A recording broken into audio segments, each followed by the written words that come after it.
नमस्कार बच्चों, बीए तृतीय वर्ष के विद्यार्थियों का मेरी कक्षा में स्वागत है और एमए के बच्चों का भी। बच्चों, प्रश्न आता है बिंब किसे कहते हैं।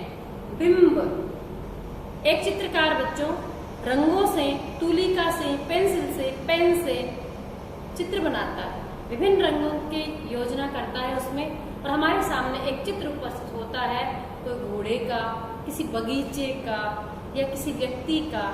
तब हम आंखों से उसे ग्रहण करते हैं, उसे हम सरल भाषा में चित्र कहते हैं। लेकिन वही जो साहित्य के अंदर जो साहित्यिक बिंब है वो कैसे बनता है।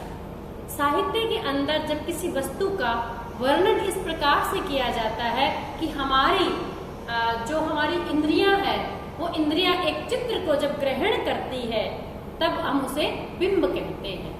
सरल शब्दों में शब्दों के माध्यम से बनने वाले चित्र को साहित्य में बिंब कहते हैं। और इसकी सरल परिभाषा बहुत सारे विद्वानों ने, पश्चिमी विद्वानों ने, भारतीय विद्वानों बिंब की अनेकानेक परिभाषाएं दी है जो आप बहुत सारी पुस्तकों में पढ़ सकते हैं।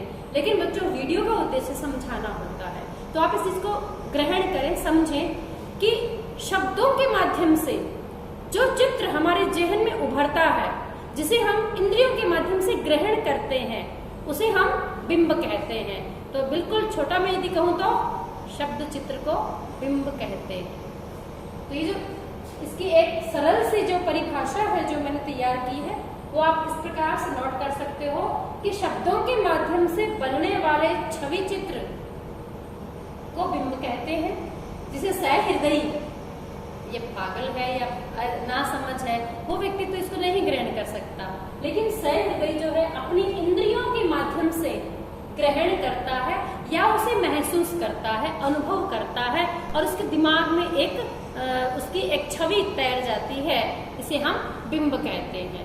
चूंकि बच्चों बिंब जो है वो हमारी इंद्रियों के माध्यम से ग्रहण किया जाता है। इंद्रियां हमारी कौन सी प्रमुख जो ज्ञानेंद्रियां हैं वो है हमारी आंख है, नाक है, कान है, त्वचा है, जिह्वा है हमारी। इन 5 ज्ञानेंद्रियों के द्वारा हम जो चीज महसूस करते हैं उससे हम दिमाग में जो चित्र बनाते हैं, अनुभूति के साथ, क्योंकि केवल चित्र नहीं है, साथ में अनुभूति भी है। कान जो है उसको कुछ सुनाई देगा, वो कुछ इस चीज का इमेज भी करेगा। अंग्रेजी में बिंब को इमेज भी कहते हैं। इस बिंब, प्रतिबिंब, प्रतिछाया को प्रतिबिंब कहते हैं। ठीक ऐसे ही बिंब के जो प्रकार हैं वो इंद्रियों के आधार पर है। तो 5 इंद्रियां हैं हमारी, तो 5 ही इसके प्रकार हैं। अब कौन कौन से हैं? चाक्षुष बिंब है बच्चों, जो नेत्र के द्वारा ग्रहण किया जाता है। आंखों को चक्षु भी तो कहते हैं ना, इसलिए आंखों के द्वारा ग्रहण किया जाने वाला जो शब्द चित्र है हम उसे चाक्षुष बिंब कहते हैं। इसका यदि मैं उदाहरण बताऊं आपको, तो जैसे हिमाचल प्रदेश जब जाना हुआ तो वहां दूर दूर तक हरी दूब नजर आ रही है, जैसे कोई हरा गलीचा पहाड़ों पर दूर दूर तक बिछा दिया गया हो, और उसमें वो सेब से लदे हुए जो पेड़ हैं जिन पर पत्ते कम और फल ज्यादा, बिल्कुल मध्यम आकार के वो पेड़ दूर ऐसे लगते हैं जैसे किसी ने सजावटी गुलदस्ता रख दिया हो। अब आप लोग सुनकर आंखों के माध्यम से इस चित्र को ग्रहण कर पा रहे हैं। मैं वर्णन कर रही हूँ, चारों तरफ हरियाली है, ऊपर नीला आकाश है, दूर सफेद चमकीली बर्फ की पहाड़ियां, शिवालिक की पहाड़ियां नजर आ रही है, और इधर सेब से लदे हुए जो पेड़ हैं जिन पर पत्ते कम और सेब ज्यादा।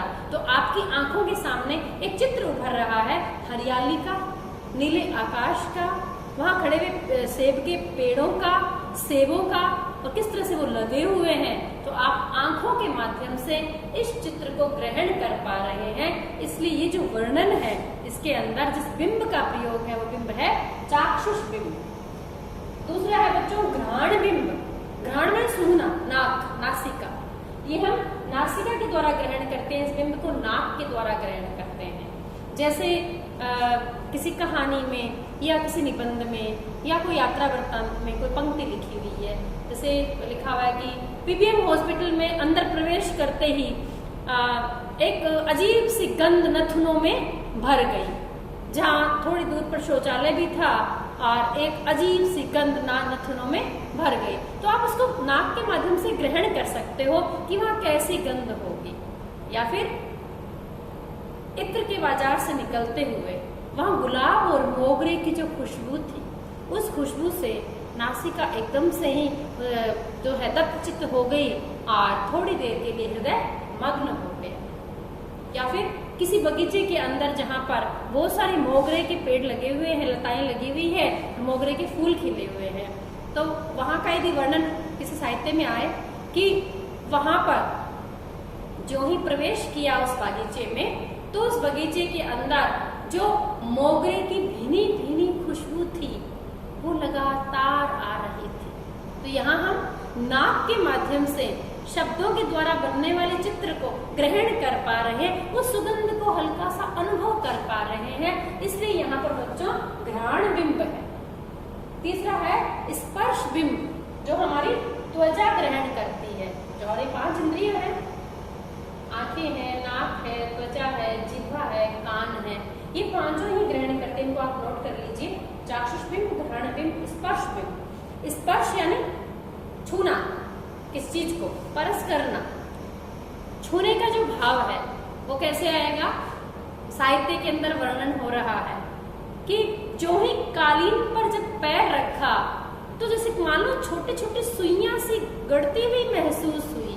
अब आप महसूस कर सकते हो कि इस कालीन के अंदर क्या है कि वो जो रेशे हैं थोड़े मोटे हैं और चुभने वाले हैं। या फिर उस छोटे से नन्हे से बच्चे को जब गोद में लिया तो उसका स्पर्श ऐसा लगा जैसे कोई गुलाब की पंखुड़ियां है, इतना मुलायम, इतना कोमल। या फिर वो रेशम से भी कोमल उसके बाल, जब उसके माथे पर हाथ फेरा नन्हे शिशु के, तो रेशम से भी कोमल उन बालों पे हाथ फिराते हुए ऐसा महसूस हुआ जैसे किसी नरम लच्छेदार रेशम के धागों पर मेरा हाथ चल रहा है। तो बच्चों, आप इस शब्द चित्र को महसूस भी कर रहे हैं, केवल ग्रहण ही नहीं कर रहे हैं। आपके आंखों के सामने वो सुकोमल बालक, उसके सुकोमल बाल और उसकी जो नरमाई है उसके बालों की, उसकी त्वचा की जो नरमाई है, उसको आप त्वचा के द्वारा स्पर्श बिंब से महसूस कर रहे हैं। इसलिए ये सब वर्णन जहाँ आए वह स्पर्श बिंब होता है। ऐसे ही स्वाद बिंब है, जो हमारी जिह्वा के द्वारा ग्रहण किया जाता है कि नरम पूरी और गरम कचौरी खाकर आज तो जीभ तृप्त हो गई, या वो मीठी जलेबियां खाते हुए लगातार मैं उसकी मिठास के बारे में सोच रही थी। तो यहाँ जो ही जलेबी की बात, कचौरी की बात और जिह्वा की बात, स्वाद की बात करके रही गई है, तो बच्चों यहाँ एक शब्द चित्र उभरता है हमारे जेहन में, दिमाग में, और यहाँ स्वाद बिंब है। स्वाद के हमारे जिह्वा के माध्यम से हम उस चित्र को महसूस कर पा रहे हैं। और 5वां बिंब है हमारा श्रवण बिंब, जो कान के द्वारा, कर्ण के द्वारा ग्रहण किया जाता है। कान कैसे ग्रहण करता है, वर्णन है, उदाहरण दे रही हूं मैं आपको। दूर कहीं रह रहकर ढोल बजने की आवाजें आ रही थी, बीच बीच में नगाड़ों का कोलाहल भी सुनाई दे रहा था। थोड़ी थोड़ी देर में गड़ड़ गड़ड़ गड़ड़ गड़ड़ गड़, इस तरह की ध्वनि जो है मेरे कानों में प्रतिध्वनित हो रही थी। अब आप भी उस ढोल की आवाज सुन सकते हैं केवल वर्णन के माध्यम से। शब्द चित्र तो खींचा है, लेखक ने क्या किया, शब्द चित्र खींचा है, और ये शब्द चित्र जो है ये आपको महादेवी वर्मा के साहित्य में, बहुत सारे कवियों के साहित्य के अंदर आपको मिल जाएंगे। जैसे ठिगना साकत, छोटी छोटी आंखें, खिचड़ी से बाल, तो आपकी आंखों के सामने एक व्यक्ति का चित्र उभर जाता है। चाक्षुष बिंब है यहाँ। तो ऐसे ही जो श्रवण बिंब है, या फिर ऐसे लगता था कहीं दबी दबी घुटी घुटी सी आवाजें आ रही थी, या निकलते हुए नाली, चौड़ी नाली में से कूं कूं कूं की हल्की हल्की आवाजें आ रही थी। जाकर देखा तो एक कुत्ते का पिल्ला उस नाली के अंदर गिरा हुआ था। तो बच्चों, आप उस कूं कूं की आवाज को ग्रहण कर सकते हैं वर्णन के माध्यम से। ये है हमारा श्रवण बिंब। तो शब्दों के माध्यम से साहित्य के अंदर जो चित्र उभरता है, जिन चित्रों को हम इंद्रियों से ग्रहण करते हैं, हम उसे बिंब कहते हैं। आज इतना ही, धन्यवाद।